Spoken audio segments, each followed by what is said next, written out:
No, yeah, crows can sing too. No, it's okay. So the two of you can rep. No, we have 5 minutes. We don't want to drive everybody away before Neil. It's true. Make him sing. Do you want to?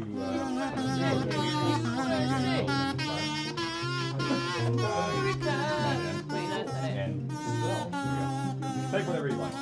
Neil Gaiman calls in 5 minutes. Does he have like a Twitter thing? Yeah, at Neil himself.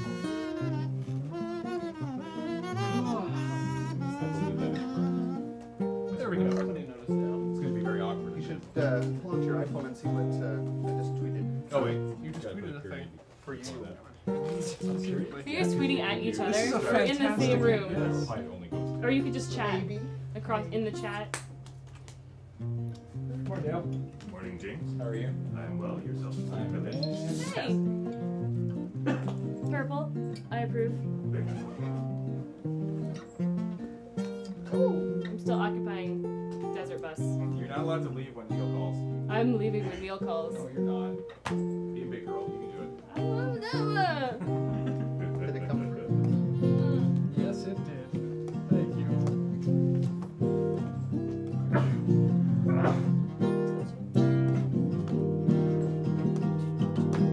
Alright guys, can we hit 124 before he calls in? I think we can. I think Neil will be disappointed in us. I think, yeah. Basically, Neil is not going to call in if we can't raise, what, 72? $72 in the next couple minutes. So you should probably just do that. In the words of Matt, you should probably just donate $72. Hey, can the chat hear me?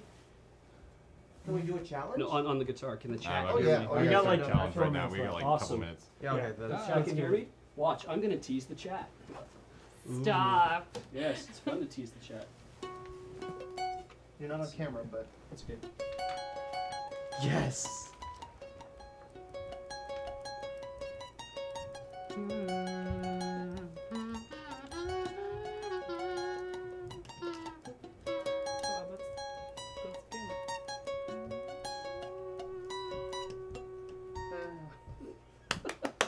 Yay!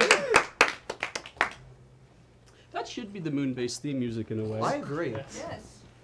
It is one of the greatest themes from any video game. although Ducks Ducks in... riding a desert bus on the road.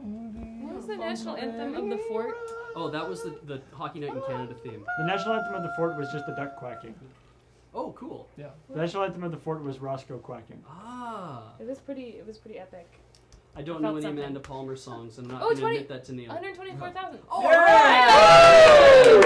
that was a close one there. 124, 140. Somebody stepped up big time. Or a couple of you did, and we appreciate that. So now the goal is to get 125,000 before the end of Neil's call, or he will invent a time machine, go back in time, and not call. Oh. He'll do it too. He has that kind Yeah. of power. I'm Don't very doubt him. certain he has that If power. you- If anybody does. He's worked on Doctor Who. I think he has access to his TARDIS. That's true. I think Oh, that's how it works. If you're a writer on Doctor If Who, you you- get an official TARDIS. I think No. if you write an episode of Doctor Who, you get a TARDIS. At WonderCon, he told us a story that about how his future self would go back in time when he was a kid, like because he used to watch Doctor Who all the time when he was a kid, and he promised himself as a kid that if he ever got a time machine, he'd go back in time and tell himself to write for Doctor Who. And now he wrote an episode for Doctor Who, so maybe he does have that time machine. I would argue he wrote one of the best episodes Yeah, he did. of Matt Smith's I'm wearing my time machine. time so far. Doctor's wife. Certainly the James. best episode this season. Duck crows, woohoo. We should auction off a TARDIS. Crows? No, I'm sorry, that was... penalty box. Oh. You know where your back box Yeah, is. get back. No. Yeah. Oh my god, 1 minute. You okay? Uh-oh.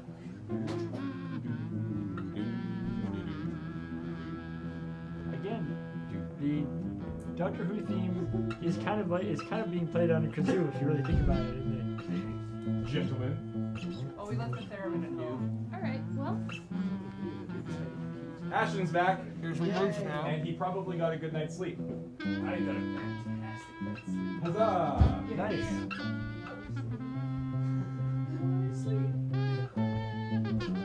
Have you tried the amplified kazoo, the mic'd kazoo? Did that work? It works too well. That's the problem. Yeah. It's like you have all. We built too close to the sun. I'll find something to do with that microphone for next year. Oh, that was scary. What? Well, it just went. Skype just crashed just as Neil came on. Oh, he has that kind of power. All right. Okay, I gotta Oh my god. put this down Johnny's and about away. to hit the call button, and I think he's not ready for it. I don't know if I'm ready for I don't it. think he is not prepared. Hello, Wait, Neil. Liz, damn it. You are not prepared. I promise not to use this power for evil, but now I have so many awesome people in my Skype list. Yes. Okay, Neil is online. Are we ready for this? I believe we are. Chad, are you ready for this? No. Oh, just before we do that. Oh, the potholder's sold. Hey, actually, wait. Looks like it. No. Well, yeah, I guess it was. And Yeah, actually, it would have Johnny, ended at 10. So. You might want to cut my mic because I can be a bit of a wise bus.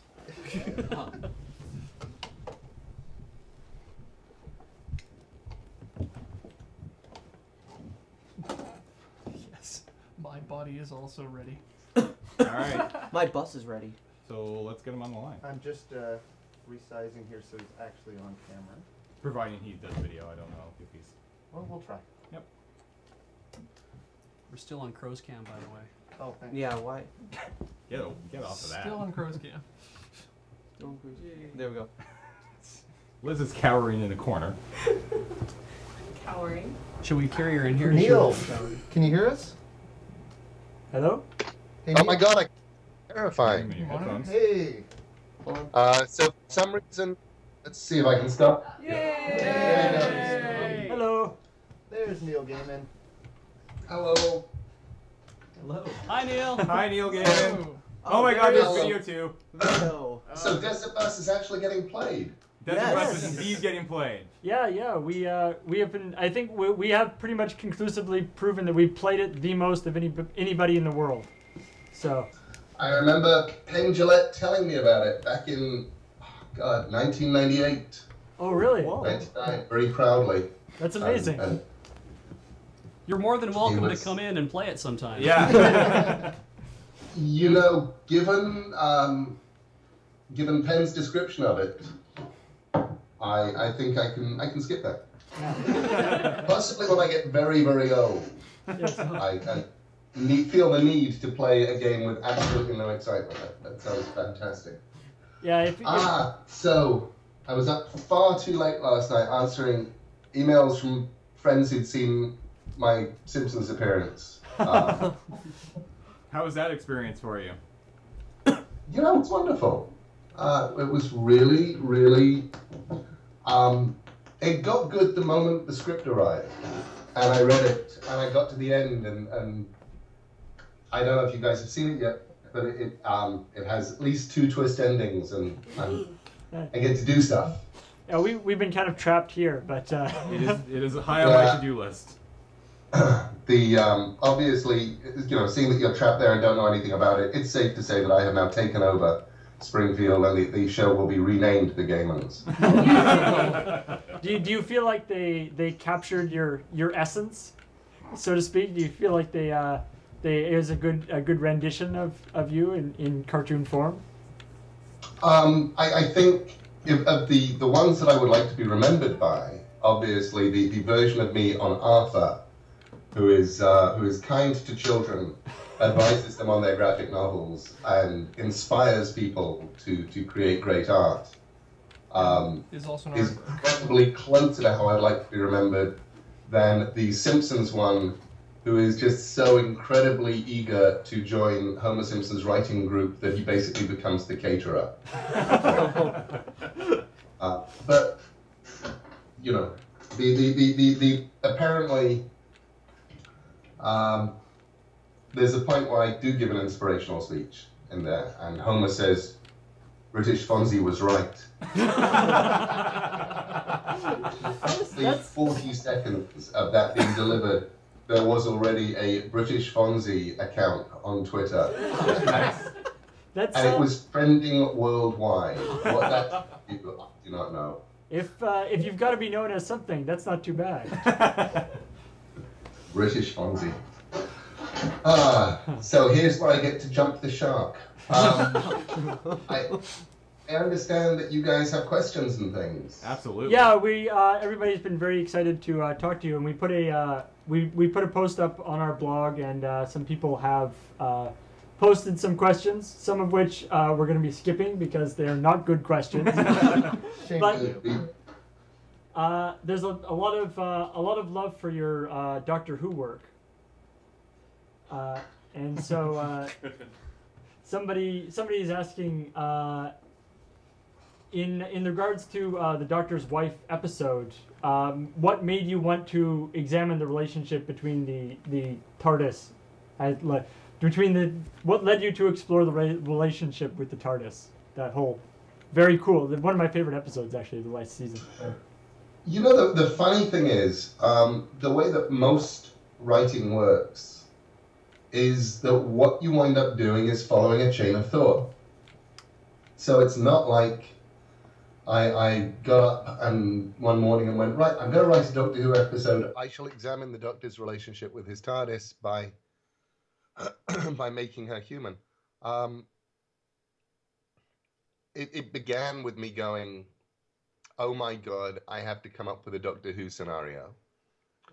And then going, the one thing that I really wanted to see that we haven't done in New Who is just going deeper into the TARDIS, seeing more than just that one room. And at the time when I was pitching this, we were still in David Tennant. So, and then I thought, well, hang on.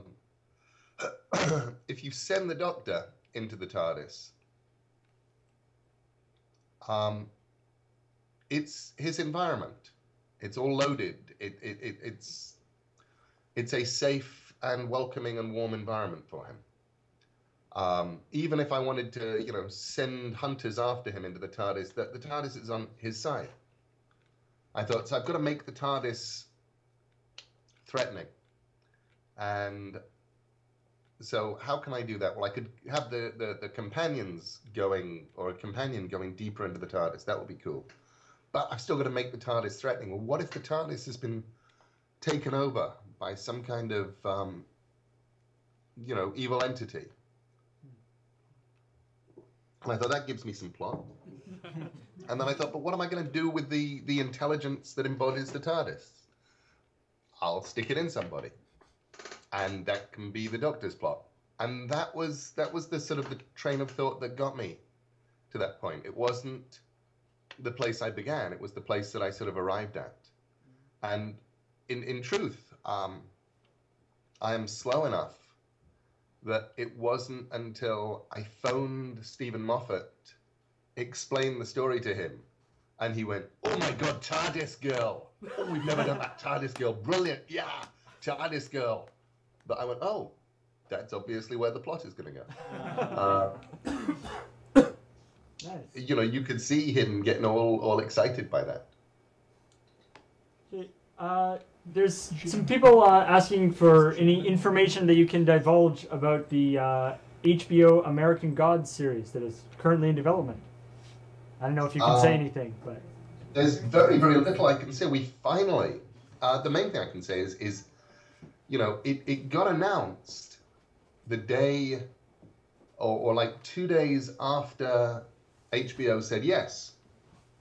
And the reason it got announced 2 days after HBO said yes is there are lots of people in Hollywood these days working in the equivalent of mailrooms who pick up $100 here and there by leaking details of what's going on in their offices to online people. So, which meant that really, essentially 6 months before it was meant to be announced, it got announced.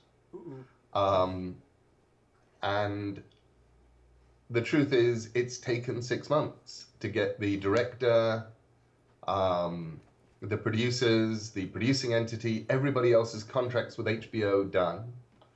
They are now all done. I had my first conference call yesterday with the director who's done a sort of first pass of notes at the script for the pilot episode. and the first